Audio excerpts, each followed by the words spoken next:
Hedges v. Obama, Note 1, is a lawsuit filed January 13, 2012 against the Obama administration and members of the U.S. Congress by a group including former New York Times reporter and current Truthdig columnist Christopher Hedges challenging the National Defense Authorization Act for fiscal year 2012. NDAA, which permits the U.S. government to indefinitely detain people who are part of, or substantially support al-Qaeda, the Taliban or associated forces engaged in hostilities against the United States.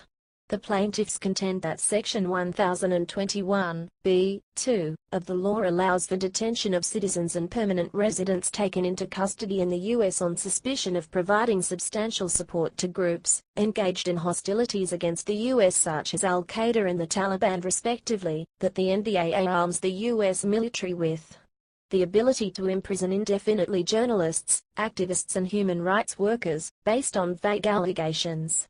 The principal allegation made by the plaintiffs against the NDAA is that the vagueness of critical terms in the NDAA could be interpreted by the U.S. federal government in a way that authorizes them to label journalists and political activists who interview or support outspoken critics of the Obama administration's policies as covered persons, meaning that they have given substantial support to terrorists or other associated groups. A federal court in New York has issued a permanent injunction blocking the indefinite detention powers of the NDAA, but the injunction was stayed by the Second Circuit Court of Appeals pending appeal by the Obama administration. The Second Circuit Court of Appeals overturned on July 17, 2013 the district court's permanent injunction blocking the indefinite detention powers of the NDAA, because the plaintiffs lacked legal standing to challenge the indefinite detention powers of the NDAA. History summary. In May 2012, a federal court in New York issued a preliminary injunction which temporarily blocked the indefinite detention powers of the NDAA, Section 1021, b-2, on the grounds of unconstitutionality. On August 6, 2012, federal prosecutors representing President Obama and Defense Secretary Leon Panetta filed a notice of appeal with the Second U.S. Circuit Court of Appeals hoping to eliminate the ban. The following day arguments from both sides were heard by U.S. District Judge Catherine B. Forrest during a hearing to determine whether to make her preliminary injunction permanent or not. On September 12, 2012, Judge Forrest issued a permanent injunction, but this was appealed by the Obama administration on September 13, 2012. A federal appeals court granted the U.S. Justice Department's request for an interim stay of the permanent injunction, pending the Second Circuit's consideration of the government's motion to stay the injunction throughout its appeal. The court also said that a Second Circuit motions panel will take up the government's motion for stay pending appeal on September 28, 2012. On October 2, 2012, the Second Circuit Court of Appeals ruled that the ban on indefinite detention will not go into effect until a decision on the Obama administration's appeal is rendered. The U.S. Supreme Court refused on December 14, 2012 to lift the stay pending appeal order issued by the U.S. Second Circuit Court of Appeals on October 2, 2012. Oral arguments were heard before the U.S. Second Circuit Court of Appeals on February 6, 2013. The U.S. Supreme Court refused again on February 19, 2013 to lift the stay pending appeal order issued by the U.S. Second Circuit Court of Appeals on October 2, 2012. The Second Circuit Court of Appeals overturned on July 17, 2013 the district court's ruling which struck down 1021, b-2, of NDAA as unconstitutional, because the plaintiffs lacked legal standing to challenge it. Background. Lieutenant Colonel Barry Wingard, a military attorney representing prisoners at Guantanamo Bay Detention Camp, noted that under the National Defense Authorization Act for fiscal year 2012, NDAA, U.S. citizens can be detained indefinitely without trial, while they cannot contest the allegations against them, because they have no right to be notified of the specific charges against them. According to the text of Section 1021 of the NDAA, the U.S. President may authorize the armed forces to indefinitely detain the following persons set forth in 1021, b-2, of the NDAA.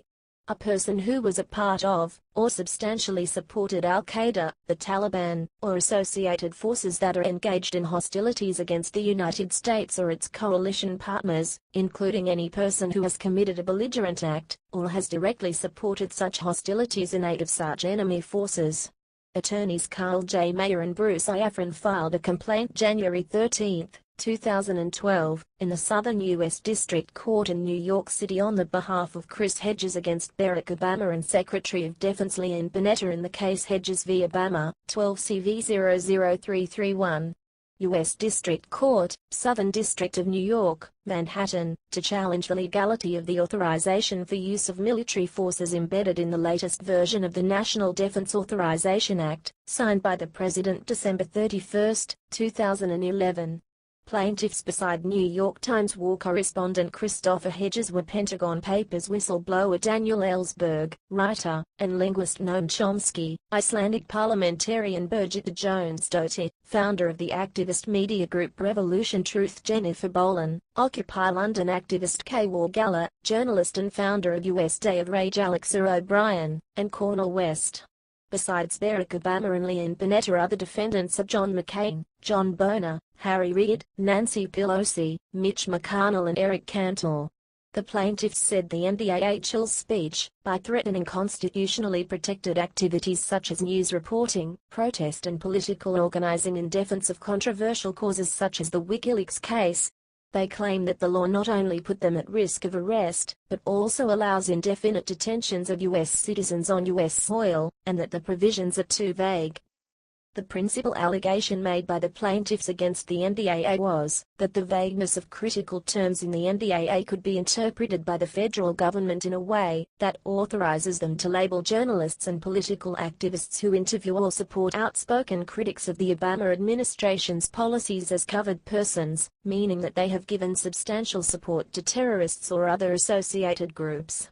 Fearing that Section 1021(b)(2) of the NDAA could be applied to journalists, and that the specter of such a scenario would have a chilling effect on free speech and freedom of the press in violation of the First Amendment, Hedges filed his lawsuit on January 12, 2012.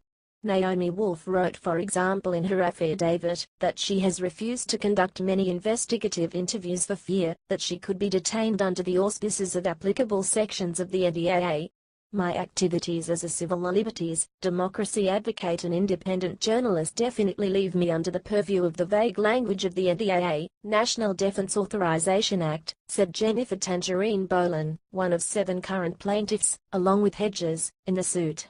A host of live panel discussions with what she called activists and revolutionaries as part of independent media outlet Revolution Truth, Bolin has had ongoing contact with WikiLeaks activists in an effort to get information to the public. I believe that could leave me in imminent danger of harm, she said. Hedges' complaint claimed that his extensive work overseas, particularly in the Middle East covering terrorist, or suspected terrorist, organizations, could cause him to be categorized as a covered person who, by way of such writings, interviews and/or communications, substantially supported or directly supported al-Qaeda, the Taliban or associated forces that are engaged in hostilities against the United States or its coalition partners, under 1031(b)(2), and the AUMF, Authorization for Use of Military Force. Specifically, Hedges alleged in his complaint that it is precisely the existence of these nebulous terms that are critical to the interpretation and execution of the immense authority granted to the President by the NDAA, that could allow him or someone in a substantially similar situation to be classified as an enemy combatant and sent away indefinitely to a military detainment center without access to an attorney or habeas corpus relief. District Court Proceedings. During a hearing on March 29, 2012, plaintiffs Alexa O'Brien, Kay Wargalla and Christopher Hedges testified. O'Brien, for example, testified that she shelved 2 investigations about Guantanamo detainees for fear of reprisal under the National Defense Authorization Act, NDAA. Wargalla said that she and other organizers from the Revolution Truth movement, which broadcasts live panels over the internet on various topics, shelved the idea of inviting groups like Hamas, a U.S. designated terrorist organization, after the NDAA was passed. Hedges stated the National Defense Authorization Act affects him personally. Government lawyers, in return, did not offer any witnesses in support of the law. In a post-hearing memorandum, the lawyers for the plaintiffs rejected the U.S. government's repeated position that the NDAA is merely an affirmation of the Authorization for Use of Military Force Against Terrorists, AUMF. This court need not, and should not indulge the fiction that Section 1021 merely acknowledges authority latent in the AUMF, the memo stated. The plaintiffs outlined the NDAA and AUMF in the memorandum. AUMF authority is linked to the 9/11 attacks, and the purpose of AUMF authority is to prevent any future acts of international terrorism against the United States by those involved in the 9/11 attacks, and those that harbored them, the memorandum states. By contrast, Section 1021, b-2, authority is linked to no event, states no specific purpose, and extends to covered persons who substantially support those that are engaged in hostilities against the United States or its coalition partners, a far broader catchment than the AUMF. Lawmakers, free press advocates, small government partisans, conservative think tanks, pro-gun groups, border control activists, civil libertarians, a pastor and a professor, acting as amici curiae, stated in this context that the constitutionality of the AUMF authorization merits review, and that the NDAA violates the treason clause of the U.S. Constitution. Preliminary injunction against enforcement of 1021, b-2, of the NDAA. A federal court in New York City issued an order blocking the indefinite detention powers of the NDAA for American citizens, after finding it unconstitutional. On May 16, 2012, in response to the lawsuit filed by journalist Chris Hedges, Noam Chomsky, Naomi Wolf and others, U.S. District Judge Catherine B. Forrest ruled in a 68-page opinion that Section 1021 of the NDAA was unconstitutional, because it violates the First and Fifth Amendments.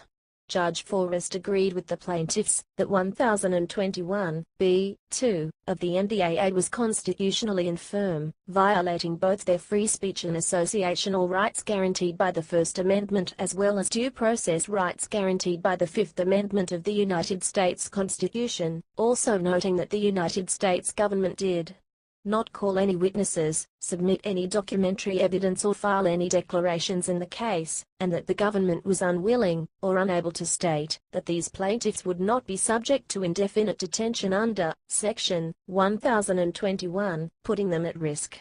Judge Forrest therefore issued a preliminary injunction which prevented the U.S. government from enforcing Section 1021 of the NDAA's Homeland Battlefield provisions pending further order of the court or an amendment to the statute by U.S. Congress. There is a strong public interest in protecting rights guaranteed by the First Amendment, Forrest wrote in granting the temporary injunction. There is also a strong public interest in ensuring that due process rights guaranteed by the Fifth Amendment are protected by ensuring that ordinary citizens are able to understand the scope of conduct that could subject them to indefinite military detention. Judge Forrest chided the U.S. government for the handling of the case. Judge Forrest provided the U.S. government with prompt notice in the form of declarations and depositions of the conduct in which plaintiffs are involved and which they claim places them in fear of military detention. But in return no witnesses were called nor any documentary evidence submitted nor any declarations filed by the U.S. government according to Forrest. It must be said that it would have been a rather simple matter for the government to have stated that as to these plaintiffs and the conduct as to which they would testify, that paragraph 1021 did not, and would not apply, if indeed it did or would not, she said. Forrest went on, to put it bluntly, to eliminate these plaintiffs' standing simply by representing that their conduct does not fall within the scope of 1021 would have been simple. The government chose not to do so, thereby ensuring standing and requiring this court to reach the merits of the instant motion.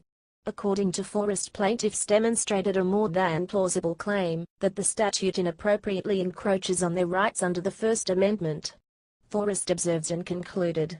The government was given a number of opportunities at the hearing, and in its briefs to state unambiguously that the type of expressive and associational activities engaged in by plaintiffs, or others, are not within paragraph 1021. It did not. This court therefore must credit the chilling impact on First Amendment rights as reasonable and real. Judge Forrest was requested by the Obama administration to undo her ruling. In a footnote of the request, the administration claimed the government construes this court's order as applying only as to the named plaintiffs in this suit.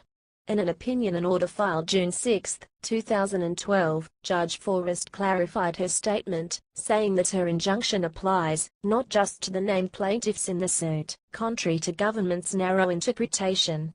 She wrote, put more bluntly, the May 16 order enjoined enforcement of Section 1021, b-2, against anyone until further action by this, or a higher, court, or by Congress. This order should eliminate any doubt as to the May 16 order's scope. The detention provision was not blocked for any persons connected to the September 11 attacks, as Section 1021, b-1, which essentially restates the scope of the AUMF, was not blocked. U.S. Government Appeal of Preliminary Injunction. The U.S. government appeal Judge Forrest's preliminary injunction which prevents the U.S. government from enforcing Section 1021 of the National Defense Authorization Act's Homeland Battlefield provisions on August 6, 2012. The Manhattan U.S. Attorney's Office, which represents the government in this case, along with named defendants Obama and Defense Secretary Leon Panetta, filed its notice of appeal with the Second U.S. Circuit Court of Appeals. The federal government argues in its appeal that in cases dealing with militants and those offering substantial support to them, indefinite detention without due process is appropriate. According to Reuters, the U.S. government believes they are justified to have the authorization to lock alleged belligerents up indefinitely, because cases involving militants directly aligned against the good of the U.S. government warrant such punishment. The U.S. government noted on November 6, 2012 that given the district court's entry of a permanent injunction, the government's appeal of the preliminary injunction is moot. See page 12 inches. Permanent injunction against enforcement of 1021, b-2, of the NDAA. In a court hearing chaired by Judge Forrest on August 7, 2012, the plaintiffs were asking the court for a permanent injunction of the indefinite detention powers of the NDAA. During this hearing, Assistant U.S. Attorney Benjamin Torrance admitted that the government doesn't specify whether detainees are held under the NDAA provisions or under the authorization for the use of military force. Consequently, the government was continuing to detain people covered by the challenged provisions in spite of the court's injunction. One of the plaintiff's attorneys, Carl Mayer, said later that he and his colleagues were considering bringing contempt of court charges over what he called an apparent disregard for the court injunction. Judge Forrest closed the hearing with a promise that she had not yet made her mind up, that is, that she had not yet reached a decision regarding making her preliminary injunction permanent. On August 9, 2012, Tangerine Boland, one of the plaintiffs in the trial, reported that the attorneys for the U.S. government were unwilling or unable to answer whether or not the U.S. government has complied with Judge Forrest's court order.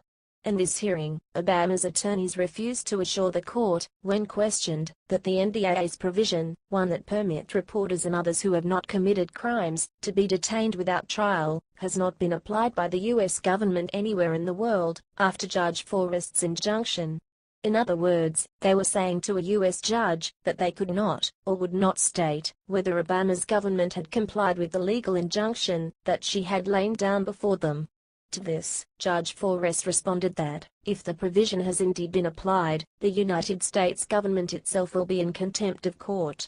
U.S. District Judge Catherine Forrest granted the plaintiff's request for a permanent injunction of the indefinite detention powers of the NDAA on September 12, 2012, and permanently enjoined enforcement of 1021, b-2, of the National Defense Authorization Act for fiscal year 2012 in a 112-page opinion.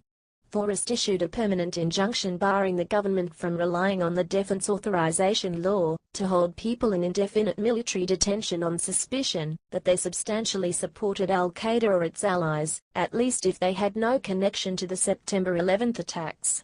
The judge said the law is unconstitutionally vague and violates rights guaranteed by the First, Fifth, and 14th Amendments to the U.S. Constitution. Forrest found that the definitions of substantially supported and associated forces are so vague that a reporter or activist could not be sure they would not be covered under the provision if they worked with a group deemed to be associated with terrorists, or perhaps circulated the message of an associated individual by printing an interview. The judge ruled that such a circumstance violated the First Amendment right to free speech, as well as the Fifth Amendment right to due process that holds that a person must be able to understand what actions would break the law. Forrest acknowledged the importance of the government's efforts to safeguard the country from terrorism, but said the act is overly broad and vague. She said the First Amendment of the U.S. Constitution prohibits any law curtailing free speech, and that the Fifth Amendment requires that individuals understand what conduct could warrant to criminal or civil penalties. First Amendment rights are guaranteed by the Constitution, and cannot be legislated away, Forrest said in her new ruling. This court rejects the government's suggestion that American citizens can be placed in military detention indefinitely, for acts they could not predict might subject them to detention. When the government was asked by the court what the word substantially supported mean, it was unable to provide a definition. The same was true for directly supported, she wrote in her order, which makes the preliminary injunction permanent. There can be no doubt, then, these terms are vague. That vagueness does not put citizens on notice, in violation of the Due Process Clause of the Fifth Amendment, she ruled. A key question throughout these proceedings has been precisely what the statute means and whose activities it is meant to cover. That is no small question bandied about amongst lawyers and a judge steeped in arcane questions of constitutional law. It is a question of defining an individual's core liberties. The due process rights guaranteed by the Fifth Amendment require that an individual understand what conduct might subject him or her to criminal or civil penalties. Here, the stakes get no higher. Indefinite military detention, potential detention during a war on terrorism, that is not expected to end in the foreseeable future, if ever. The Constitution requires specificity, and that specificity is absent from Section 1021, b. 2. Understanding the scope of Section 1021, b. 2, requires defining key terms. Forrest also rejected the U.S. government's position that federal courts should provide habeas corpus, rather than judicial, review to military detainees as without merit and dangerous. The government argued that the issue is not the court's business, and that courts could consider individual habeas corpus petitions from prisoners who have been detained. That argument is without merit, and, indeed, dangerous, wrote Judge Forrest. Habeas petitions, which take years to be resolved following initial detention, are reviewed under a preponderance of the evidence standard, versus the criminal standard of "beyond a reasonable doubt," by a single judge in a civil proceeding, not a jury of 12 citizens in a criminal proceeding which can only return a guilty verdict if unanimous. If only habeas review is available to those detained other than U.S. citizens on U.S. soil, core constitutional rights available in criminal matters would simply be eliminated, she wrote. No court can accept this proposition, and adhere truthfully to its oath. A long line of Supreme Court precedent adheres to that fundamental principle in unequivocal language. Although it is true that there are scattered cases, primarily decided during World War II, in which the Supreme Court sanctioned undue deference to the executive and legislative branches on constitutional questions, those cases are generally now considered an embarrassment. The military detentions of Fred Korematsu, in a Japanese internment camp, and Nazi saboteur Richard Kurin, who was executed by a war court, provide two such examples, Forrest said. The court is mindful of the extraordinary importance of the government's efforts to safeguard the country from terrorism. In light of the high stakes of those efforts as well as the executive branch's expertise, courts undoubtedly owe the political branches a great deal of deference in the area of national security. Nevertheless, the Constitution places affirmative limits on the power of the executive to act, and these limits apply in times of peace as well as times of war. Heedlessly to refuse to hear constitutional challenges to the executive's conduct in the name of deference would be to abdicate this court's responsibility to safeguard the rights it has sworn to uphold. Forrest declared that the NDAA cannot be used to hold people in indefinite military detention on suspicion of having substantially supported al-Qaeda or its allies. The law of war has never been, and should not be, part of the domestic laws in the United States, she wrote. The law of war is vague by necessity, it needs flexibility. It is therefore ill-suited to domestic application, and it would be ill-advised to make it a part of domestic law.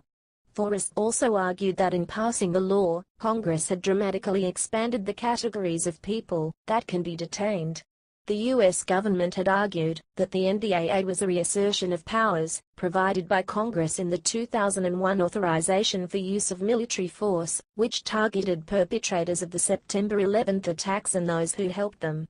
Judge Forrest said the new measure was broader because it covered people beyond those connected to the 9/11 attacks. And some Judge Forrest ruled, for the reasons set forth above, this court permanently enjoins enforcement of 1021(b)(2) in any manner, as to any person. The court invites Congress to examine whether there are amendments that might cure the statute/s deficiencies, or whether in light of existing authorization and existing criminal statutes 1021 is needed at all. This court has stated its position, as directly presented to it by the government, that the AUMF and 1021(b)(2) are not the same, they are not coextensive. Military detention based on allegations of substantially supporting, or directly supporting the Taliban, al-Qaeda or associated forces, is not encompassed within the AUMF, and is enjoined by this order regarding 1021(b)(2). No detention based upon 1021(b)(2) can occur. In her permanent injunction order, Judge Forrest invited Congress to examine whether it needed the NDAA at all, or whether it wanted to fix what she had found to be its deficiencies. As of December 12, 2012, Congress did not respond. U.S. government appeal and stay of permanent injunction. On September 13, 2012, federal prosecutors in Manhattan, acting on behalf of the U.S. government, appealed the judge's permanent injunction.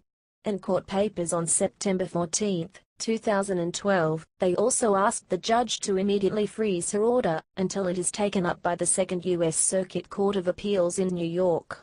More precisely, the U.S. government sought both an immediate temporary stay on Judge Forrest's September 12, 2012 ruling, so that the matter can be argued, and a permanent one lasting until higher courts resolve the case. In their court papers on September 14, 2012, government lawyers said the plaintiffs had no basis to fear being locked up for their activities, and that the judge's order interfered with the president's powers at a time of war. Government attorneys argue that the executive branch is entitled to latitude when it comes to cases of national security, and that the law is neither too broad nor overly vague. Judge Forrest's opinion is unprecedented, and the government has compelling arguments that it should be reversed, prosecutors said. They called the permanent injunction an extraordinary injunction of worldwide scope. Lawyers for the Obama administration also argued that the United States will be irreparably harmed if it has to abide by a judge's ruling that it can no longer hold terrorism suspects indefinitely without trial in military custody. The government said that the injunction was an unprecedented trespass on power of the president and the legislature, that by its very nature was doing irreparable harm. They also argued that the injunction places an undue burden on military commanders in a time of war, while the plaintiffs had no reasonable fear of ever being detained in the foreseeable future. The court's injunction against application of Section 1021 in any manner, as to any person, combined with its mistaken view that Section 1021 goes beyond reaffirming the authority contained in the AUMF, could impose entirely unjustified burdens on military officials worldwide, complicating the ability to carry out an armed conflict authorized by Congress in the public interest, given the absence of any risk of impending harm to plaintiffs, the serious injury to the government and the public interest in the invalidation of a statute enacted by public representatives, and the possible effect on an ongoing, armed conflict and the executive's prerogatives in military affairs, a stay is necessary. Plaintiffs said the U.S. court filing was the government's latest attempt to undo the judge's rulings.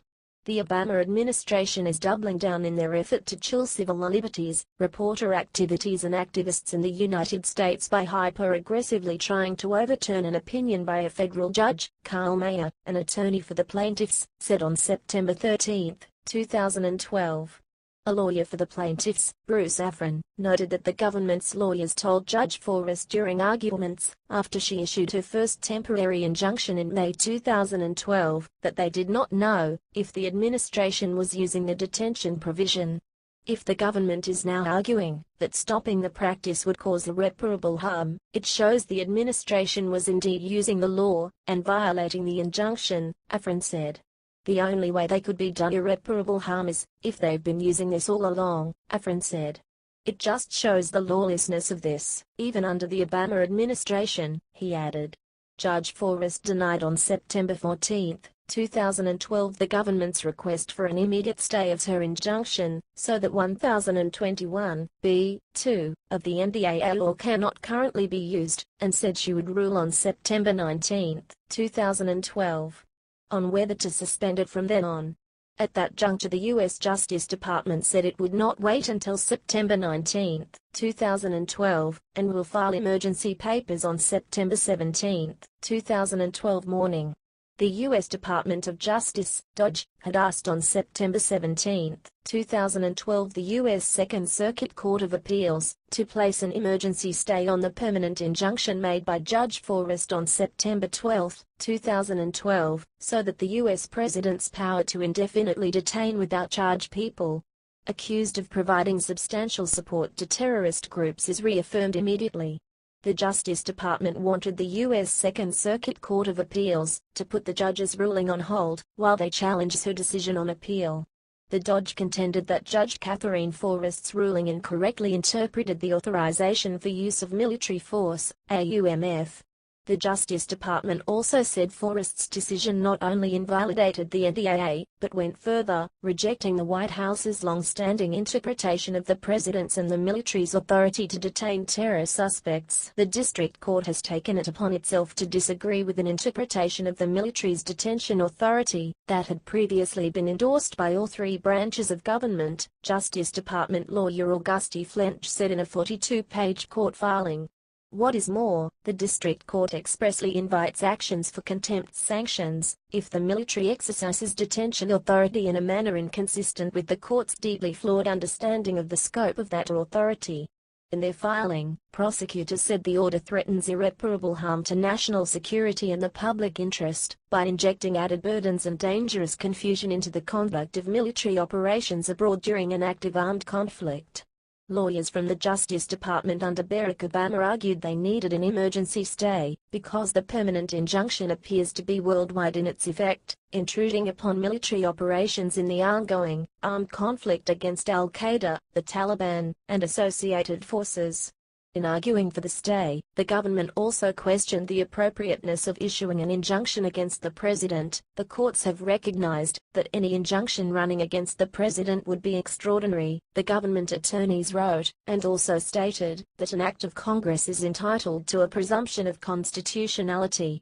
On September 17, 2012, Carl Mayer, a lawyer for Hedges and 6 other plaintiffs, described the government's request for an emergency stay as going to go to the mat to protect the right to put even U.S. citizens in military custody. A constitutional showdown between the president and the judicial branch of government is now at hand. This may be the most significant constitutional standoff since the Pentagon Papers case, said Mayer.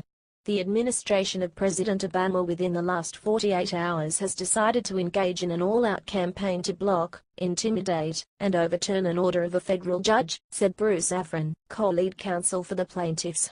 As Judge Forrest noted in her opinion, nothing is more fundamental in American law than the possibility that journalists, activists and citizens could lose their liberty, potentially forever, and the Obama administration has now lined up squarely with the most conservative element of the Republican Party to undermine American civil liberties.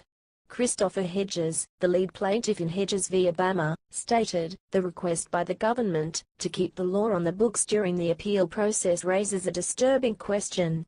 If the administration is this anxious to restore this section of the NDAA, is it because the Obama government has already used it? Or does it have plans to use the section in the immediate future? Hedges wrote that Barack Obama wants the right to use the armed forces to throw U.S. citizens into military prisons, where they will have no right to a trial and no defined length of detention. Chris Hedges expressed his determination to continue fighting as well as concern with the Obama administration's insistence on challenging the rulings. And his column Hedges wrote, "We won't stop fighting this, but it is deeply disturbing that the Obama administration, rather than protecting our civil liberties and democracy, insists on further eroding them by expanding the power of the military to seize U.S. citizens and control our streets." Second Circuit Proceedings 2012-09-17 Emergency Stay Order and Further Developments. The U.S. Department of Justice, DOJ, had asked on September 17, 2012 the U.S. Second Circuit Court of Appeals to place an emergency stay on the permanent injunction made by Judge Forrest on September 12, 2012. The Justice Department wanted the U.S. Second Circuit Court of Appeals to put the judge's ruling on hold while they challenged her decision on appeal. This request by the DOJ was granted at September 17, 2012 when a single federal appeals court judge put a temporary hold on the district court judge's permanent injunction ruling made by Judge Catherine Forrest on September 12, 2012. U.S. Court of Appeals for the Second Circuit Judge Raymond Lohier issued a one-page order by which he granted the Justice Department's request for an interim stay of the permanent injunction in Hedges, pending the Second Circuit's consideration of the government's motion to stay the injunction throughout its appeal. Judge Lohier's order further said that a Second Circuit motions panel will take up the government's motion for stay pending appeal on September 28, 2012. Lohier offered no explanation or rationale for the interim stay. The Lohier order basically temporarily stayed Judge Forrest's 2012-09-12 ruling. B puts the whole matter, that is the permanent injunction, on hold. C allows enforcement of the blocked NDAA section pending appeal, and D means that the interim stay will remain in effect until at least September 28, 2012, when a three-judge panel of the Second Circuit is expected to begin addressing the issue of the longer-term stay. The September 28, 2012 hearing won't go over the merits of the case, but only deal with the U.S. government's motion to stay the permanent injunction. Throughout its appeal of the permanent injunction, the appeal of the permanent injunction date is not yet set. Procedurally, the Lohier order also seemed to obviate an earlier stay motion, that is, an stay pending Judge Forrest's resolution of the government's request to stay her injunction during the government's appeal to the Second Circuit, which the government filed in the district court but which the district court said it would not resolve until September 19, 2012. Court papers clarified later this issue. The lawyers for Hedges & Co., Carl J. Mayer and Bruce I. Affron, wrote on September 27, 2012. The district court never ruled on the government's motion for a stay pending appeal, because the government insisted to the district court judge that, if the judge did not grant an interim stay, it would immediately seek an interim or administrative stay from the Second Circuit Court of Appeals. This demand was made by letter on Friday, September 14, 2012, after Judge Forrest granted a permanent injunction on Wednesday, February 12, 2012. Though Judge Forrest denied the government's request for what the government originally in its papers described as an interim stay, now characterized as an administrative stay, of the injunction, Judge Forrest issued an order by email on Friday, September 14, informing the government and all parties that she would decide the government's motion for a stay pending appeal on Wednesday, September 19, 2012, and setting a briefing schedule for all parties. The government neglected to inform this court of that fact. After neglecting to inform this court of that development, the government sought both an administrative stay and a stay pending appeal from this court, and this court granted an interim stay on September 17, 2012. Because of the government's action and this court's decision, Judge Forrest concluded that she could not rule on a stay pending appeal. The U.S. government dismissed this neglect allegation by putting forward an email from Judge Forrest to Bruce Affron. 4 days after Forrest's 2012-09-14 mail, Forrest informed on September 18, 2012 Bruce Affron by email that all issues, including the stay, are now before the Second Circuit. Nothing further should be filed in this court until further notice. Carl Mayer, a lawyer for Hedges, said it was astounding that Lohier's order was issued before evidence was presented. The government hasn't put in any evidence. They just keep making these broad assertions, Mayer said. It's all a trust us proceeding. Mayer stated however also, that the Second Circuit order was procedural, and we are confident the district court opinion will be vindicated. Jerica Richardson, a spokeswoman for the U.S. Attorney's Office in Manhattan, declined to comment. One day before the September 28, 2012 U.S. Second Circuit Court of Appeals hearing, plaintiff Christopher Hedges expressed his opinion that the NDAA's indefinite detention clause is already being used to imprison Americans, because the Obama administration filed an emergency appeal. If the Obama administration simply appealed it, as we expected, it would have raised this red flag, Hedges said. But since they were so aggressive, it means that once Judge Forrest declared the law invalid, if they were using it, as we expect, they could be held in contempt of court. This was quite disturbing, for it means, I suspect, that U.S. citizens, probably dual nationals, are being held in military detention facilities almost certainly overseas, and maybe at home. Hedges renewed his opinion on September 28, 2012, by stating with reference to the Obama administration, the issuance of an emergency stay, or temporary stay until the appeal is heard, I think essentially is to cover them legally for already putting the NDAA into use. It was noted by Ben Swan from Reality Check that President Obama is against detention of U.S. citizens, and yet the Obama administration has at every turn fought to keep the indefinite detention clause of the NDAA in place. 2012-1002 stay pending appeal order and further developments. A three-judge motions panel of the Second Circuit considered on September 2012, 28 the U.S. government's motion to stay the injunction throughout its appeal. First, the plaintiffs stated their opposition to the U.S. government's stay motion on September 27, 2012, and the U.S. government replied to it on September 28, 2012. On October 2, 2012, the Second Circuit Court of Appeals ruled that the ban on indefinite detention will not go into effect until a decision on the Obama administration's appeal is rendered. The appeals court ruled that, since the U.S. government has promised that citizens, journalists, and activists were not in danger of being detained as a result of the NDAA, it was unnecessary to block the enforcement of 1021(b)(2) of the NDAA. The court said it would consider arguments in the case on an expedited schedule, and extended the stay pending its decision. Judges Denny Chin, Raymond Lohier and Christopher Droney said all legal briefs must be submitted by mid-December. Oral argument would be scheduled soon after, the judges said. On its face, the statute does not affect the existing rights of United States citizens or other individuals arrested in the United States, the Second Circuit judges wrote in their October 2, 2012 order. The public interest weighs in favor of granting the government's motion for a stay. The judges continued. First, in its memorandum of law in support of its motion, the government clarifies unequivocally that, based on their stated activities, plaintiffs, journalists and activists, are in no danger whatsoever of ever being captured and detained by the U.S. military. Second, on its face, the statute does not affect the existing rights of United States citizens or other individuals arrested in the United States. See NDAA 1021, Nothing in this section shall be construed to affect existing law or authorities relating to the detention of United States citizens, lawful resident aliens of the United States, or any other persons who are captured or arrested in the United States.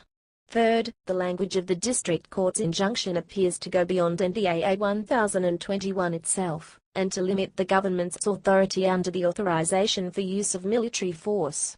Carl Mayer, an attorney for the plaintiffs, said they disagree with the decision to stay the case, but that the appeals court is obviously taking this very seriously.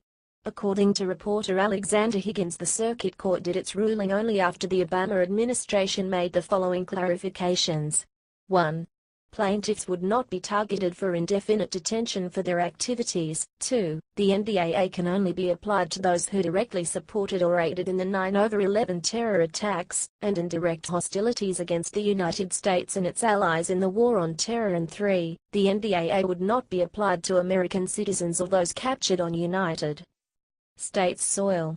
Higgins, however, pointed out that the circuit's ruling allows the Obama administration to continue indefinite detention of those engaged in hostilities overseas respectively, that the NDAA provision authorizing indefinite detention can be invoked to detain U.S. citizens. The government filed its opening brief November 6, 2012 in Hedges v. Obama before the Second U.S. Circuit Court of Appeals. The U.S. government stated that the plaintiffs lack standing because they've never been detained and face no threat of detention. In its brief, the government also criticized Judge Forrest for her interpretation of the term associated forces. The term is well understood to cover co-belligerent groups that fight together with al-Qaeda or Taliban forces in the armed conflict against the United States, and it is not, and cannot be read to cover the types of unarmed advocacy organizations involved in this suit, the defendants said. They also noted that none of the plaintiffs allege having a fear of detention, nor have they offered any evidence of the U.S. military detaining journalists or advocates. There is no actual or imminent injury to be redressed, the brief said. The defendants added that there is no precedent for hearing a lawsuit to block the president in advance from conducting an armed conflict using congressionally conferred authority. The government also argued that war authorizations have historically been broad and that Section 1021(b)(2) is more specific than other authorizations, therefore it should not be subject to a First Amendment or due process vagueness challenge. The lawyers for Hedges filed their appeal brief on December 10, 2012. After the passage of the National Defense Authorization Act for fiscal year 2013 by the U.S. House of Representatives, Chris Hedges wrote, with respect to the lawsuit, the fate of some of our most basic and important rights, ones enshrined in the Bill of Rights as well as the Fourth and Fifth Amendments of the Constitution, will be decided in the next few months in the courts. If the courts fail us, a gulag state will be cemented into place. He further voiced his opinion, provided that the Second Court of Appeals upholds Judge Forrest's ruling, the case will most likely be before the Supreme Court within weeks. 2013-02-06 Oral arguments hearing and further developments. Oral arguments in the case were heard before the Second Circuit Court of Appeals on February 6, 2013. The dominating topic during Second Circuit's hearing were press rights. According to attorney Bruce Affron, the three-judge panel of the Second Circuit, composed of the judges Raymond J. Lohier, Louis A. Kaplan and Amal Al-Alkous, conducting the hearing challenged the government to prove that the NDAA provision is nothing more than an affirmation of the laws regarding indefinite detention already established by authorization for use of military force. U.S. Government Attorney Robert Loeb claimed that journalists had nothing to fear from the NDAA because it represented no change in law since the September 11, 2001, attacks. Loeb claimed that existing law in NDAA Section 1021(e), which states, "Nothing in this section shall be construed to affect existing law or authorities relating to the detention of United States citizens, lawful resident aliens of the United States, or any other persons who are captured or arrested in the United States," is reflected in the authorization to use military force. Loeb, however, stated that independent journalists would be treated as enemy combatants if there was evidence independent journalists were only using journalism as a cover and were in fact members of a designated enemy group. He, however, didn't explain to the court who defines an independent journalist. According to Loeb, U.S. citizens are exempted from detention by subsection 1021(e) of the NDAA, but Judge Lohier expressed skepticism by saying that the subsection doesn't exempt anything, since it claimed not to change the law. And speaking to the court, Affron said of 1021(e), it says it is applied to people in the United States. It presumes that they are going to be detained under some law. The only law we know of is this law. What other laws, before this one, allowed the military to detain people in this country? This was a question Judge Lohier, at Affron's urging, asked Loeb during the argument. Loeb concurred that the NDAA was the only law he knew of that permitted the military to detain and hold U.S. citizens. Loeb further said that, if Americans were arrested under NDAA, they probably would not be detained for long, and Americans, or legal residents in detention, would be given plenty of time to convince the U.S. government that they were not al-Qaeda. The lawyers for the Hedges group noted that under the NDAA provision, a number of ostensibly protected activities could fall under the bill's ill-defined substantial support for terrorism language. For example, raising money for Guantanamo inmates. Is that substantial support? Hosting a webcast with al-Qaeda members. Is that substantial support? Asked Affron. The government arguments stressed that it was not reasonable for independent journalists or activists to expect detention under NDAA. We have about a decade of experience, and we have nobody being held for acts of independent journalism, Loeb said.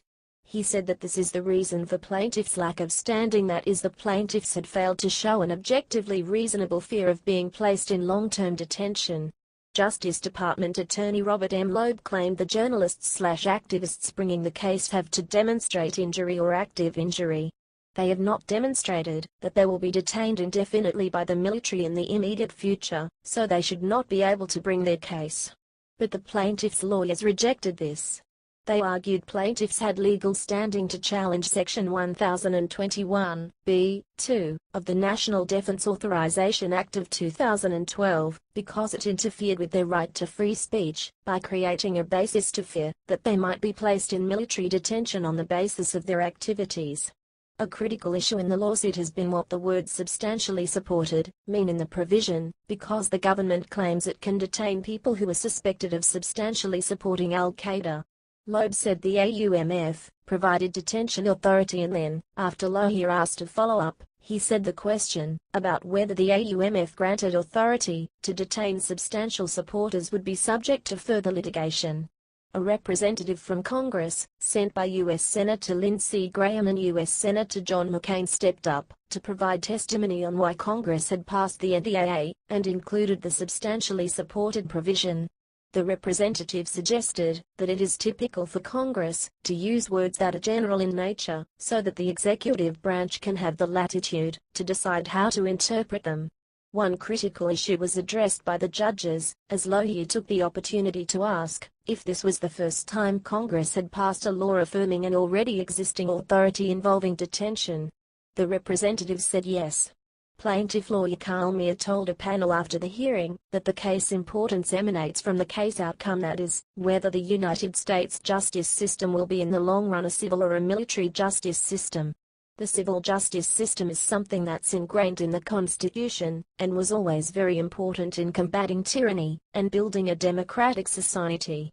And what the NDAA is trying to impose is a system of military justice that allows the military to police the streets of America, to detain U.S. citizens, to detain residents in the United States in military prisons, and, probably the most frightening aspect of the NDAA, it allows detention until the end of hostilities.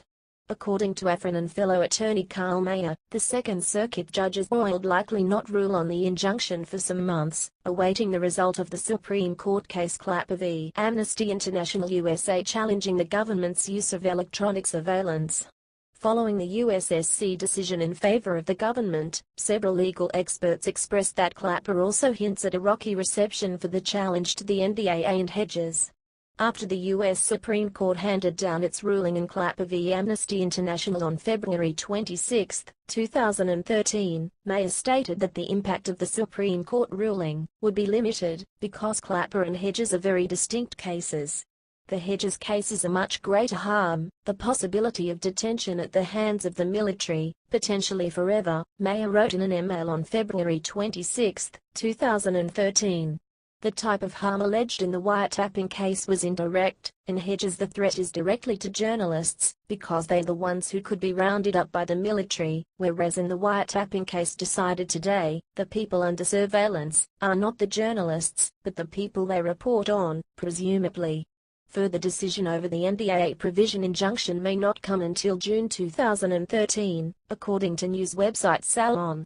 Following the Supreme Court decision in Clapper v. Amnesty International USA on February 2013, 27 the U.S. government filed a Rule 28 dual letter the very next day arguing that, like the Clapper plaintiffs, the Hedges plaintiffs could not establish a present or certainly impending injury in fact, and that the NDAA's detention provisions, like the NSA warrantless wiretapping authorization, merely permitted rather than required the government to take a particular action. Thus, Clapper required the Second Circuit to dismiss the Hedges suit on standing grounds, the government contended. The Hedges plaintiffs responded in mid-March, requesting additional briefing and oral argument on Clapper's effects. They argued that Clapper's factual and legal predicates differ dramatically from those in the instant appeal, and have only superficial similarities to Hedges. They noted that the Hedges statute, unlike in Clapper, is self-executing, and does not require the government to seek permission of an independent body, that is, the Fiscal Court, before acting under its provisions. In addition, the Hedges Court explicitly found that the plaintiffs fell under the scope of the detention provisions, whereas the Clapper plaintiffs were never the intended targets of the Warrantless Wiretapping Act. Finally, the Hedges statute implicated First Amendment speech rights in a way that the Clapper statute did not. On the basis of these distinctions, the Hedges plaintiffs argued that the Rule 28 dual procedures the government used to inform the Hedges Court of the intervening Clapper decision were insufficient to settle the issue, and that further briefing and oral argument was necessary. The government responded on April 4, 2013, arguing that Clapper clearly requires the Second Circuit to dismiss Hedges for lack of standing, and that in any case the government's Rule 28 dual letter in the Hedges plaintiff's response provides all the supplemental briefing that may be necessary. 2013-07-17 ruling. The Second Circuit Court of Appeals overturned in 3-0 ruling on July 17, 2013 Judges Forrest ruling which struck down 1021 B-2 of the controversial U.S. military detention law NDAA as unconstitutional because the plaintiffs lacked legal standing to challenge it. The Court of Appeals overturned Forrest's decision in a 60-page ruling, and lifted her injunction, saying that Christopher Hedges and another plaintiff weren't eligible to challenge the law, because it simply says nothing about the government's authority to detain citizens. And while Section 1021 does have a real bearing on those who are neither citizens nor lawful resident aliens, and who are apprehended abroad, the non-citizen plaintiffs also have failed to establish standing, because they have not shown a sufficient threat that the government will detain them under Section 1021, the court said. The appeals court wrote that Hedges and his American co-plaintiffs lack standing to challenge the indefinite detention provisions, since a subsection of that rule, 1021-E, frees U.S. citizens from detention under the NDAA. We recognize that Section 1021 perhaps could have been drafted in a way that would have made this clearer, and that the absence of any reference to American citizens in Section 1021-B led the district court astray in this case. Perhaps the last-minute inclusion of Section 1021-E as an amendment introduced on the floor of the Senate explains the somewhat awkward construction, wrote the court. But that is neither here nor there. It is only our construction, just described, that properly gives effect to the text of all of the parts of Section 1021, and thus reflects congressional intent. Section 1021-E provides that Section 1021 just does not speak, one way or the other, to the government's authority to detain citizens, lawful resident aliens or any other persons captured or arrested in the United States, the court ruled. We thus conclude, consistent with the text, and buttressed in part by the legislative history, that Section 1021 means this, with respect to individuals who are not citizens, are not lawful resident aliens, and are not captured or arrested within the United States. The President's AUMF authority includes the authority to detain those responsible for 9/11. As well as those who were a part of, or substantially supported, al-Qaeda, the Taliban or associated forces that are engaged in hostilities against the United States or its coalition partners. A detention authority that Section 1021 concludes, was granted by the original AUMF. But with respect to citizens, lawful resident aliens, or individuals captured or arrested in the United States, Section 1021 simply says nothing at all, it concluded. The appeals court acknowledged that Iceland's Jónsdóttir, co-plaintiff K. Orgalla of Germany and other foreign persons could be detained indefinitely under the NDAA. The claims of Jónsdóttir and Orgalla stand differently. Whereas Section 1021 says nothing about the government's authority to detain citizens, it does have real meaning regarding the authority to detain individuals who are not citizens or lawful resident aliens, and are apprehended abroad, the court ruled. One perhaps might fear that Jónsdóttir's and Orgalla's efforts on behalf of WikiLeaks could be construed as making them indirect supporters of al-Qaeda and the Taliban as well, wrote the court. The government rejoins that the term substantial support cannot be construed so in this particular context. Rather, it contends that the term must be understood and limited by reference to who would be detainable in analogous circumstances under the laws of war. Because plaintiffs have provided no basis for believing that the government will place Jones, Dotter and Wargalla in military detention for their supposed substantial support, the court has rejected their lawsuit. And some, Hedges and O'Brien, do not have Article 3 standing to challenge the statute, because Section 1021 simply says nothing about the government's authority to detain citizens, concluded the court.